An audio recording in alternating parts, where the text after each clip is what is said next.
Imagine settling in to watch the Vice President of the United States in a high-stakes town hall just 12 days before Election Day, only to find yourself squinting at the screen and wondering whether you've stumbled into a comedy of evasions. That's exactly the sense Fox News host Dana Perino captured when she called Kamala Harris's CNN appearance almost professionally insulting. Viewers tuned in expecting precise policy prescriptions, clear priorities, and the kind of command that comes from time spent in both the Senate and the White House. Instead, they got a series of winding explanations and platitudes that left even seasoned commentators shaking their heads. On The Five, Perino, Bill McGurn, and Harold Ford Jr. replayed moments that they described as head-scratchers from Harris's town hall in Philadelphia. They zeroed in on three broad themes: the soaring price of groceries, the specter of tax hikes tied to job loss projections, and Harris's faith routine. In each case, the vice president provided answers so nuanced or circuitous that the hosts insisted she never quite landed on a concrete plan or an unambiguous commitment. When an audience member asked what Harris would do about the high cost of groceries, the vice president acknowledged the problem and said it needed to be addressed in a number of ways. She suggested taking a fresh look at the Senate filibuster, but offered no specific path forward, no proposal for modifying cloture rules, no timetable for negotiations, and no clear linkage between that change and the supermarket shelf. To the Fox panel, that amounted to a textbook case of word salad, an answer heavy on sincerity but light on substance. Next came the dreaded question of taxes. Bill McGurn raised a scenario in which Harris's economic plan could cost 700,000 jobs. Would that mean higher taxes? Harris responded by admitting she wasn't perfect and likening governance to parenting. If you've ever raised a child, you make mistakes. Again, she skirted around precise figures, refusing to say whether or by how much taxes might rise or fall.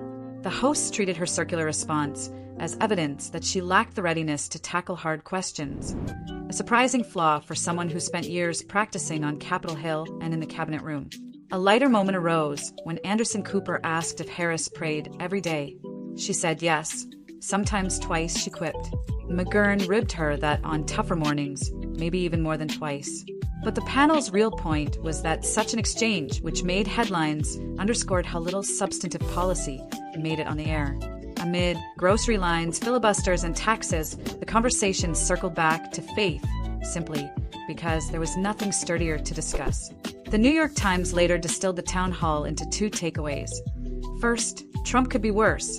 Second, Harris gave long, meandering replies.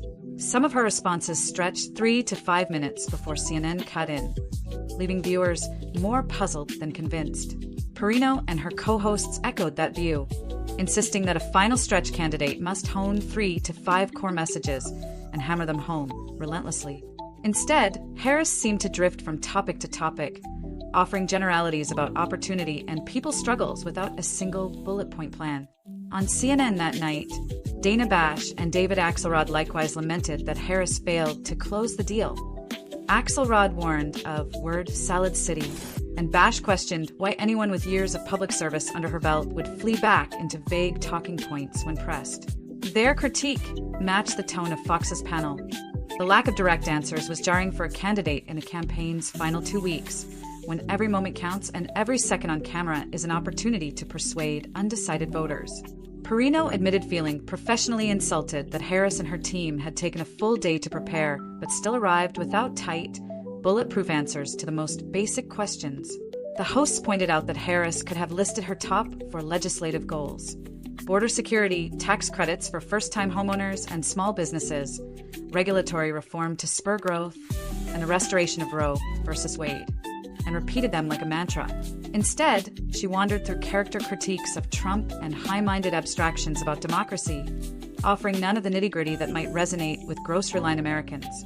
Meanwhile, the campaign was banking on star power to lift Harris's standing. Michelle Obama was set to headline support events, and Bruce Springsteen and other Hollywood figures had already taken the stage.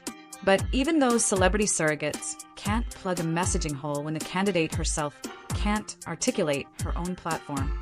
The hosts agreed that no matter how inspiring a Michelle Obama speech might be, it can't erase doubts about Harris's command of policy details or her ability to convey them clearly.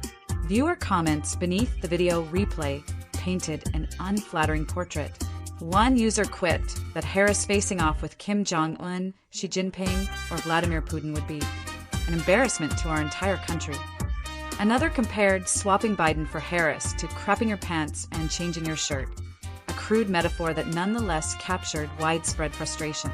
Reactions clustered around words like evasiveness, incompetence, and word salad, each amassing hundreds of likes and dozens of replies. The consensus: Harris showed up unprepared and left viewers wanting. Despite the uproar on cable news and social media, the overall impact on polling has been minimal. Aggregators like 538 found virtually no shift in approval or disapproval for Harris or the Biden-Harris ticket following the town hall. That suggests either a large fraction of voters didn't watch the event, or those who did had their pre-existing impressions reinforced rather than changed. In tight races, small margins matter, but this appearance alone is unlikely to swing the needle dramatically. Still, perception is important in any campaign's final days. Republicans have long sought to paint the administration as incompetent, and Harris's stumbles fed directly into that narrative. Candidates in a closing sprint normally codify and repeat their 3 to 5 marquee issues until they become indelible in voters' minds. Harris's inability to do so left a vacuum that her critics were more than happy to fill. In politics, a candidate who can't articulate her own vision risks being defined by opponents. And that risk was on full display that evening in Philadelphia. Looking ahead, the lessons for any campaign or any spokesperson are clear. First, prepare precise, bite-sized answers for the toughest questions. Second, limit your core messages to a handful of pillars you can repeat under fire. Third, simulate hostile interviews to practice steering back to your talking points. And fourth, if you feel yourself drifting into endless explanation, pause and deliver a one-sentence summary of what you'll actually do. In these final 12 days, the Biden-Harris team needs razor-sharp messaging and relentless focus. A stumbling town hall may not topple them, but it's a squandered chance to connect on issues that matter most: inflation, jobs, healthcare, and civil rights. In the home stretch, every word counts, and right now the words word salad and professionally insulting have lodged themselves firmly in voters' minds. A campaign cannot afford such a legacy when every vote is on the line.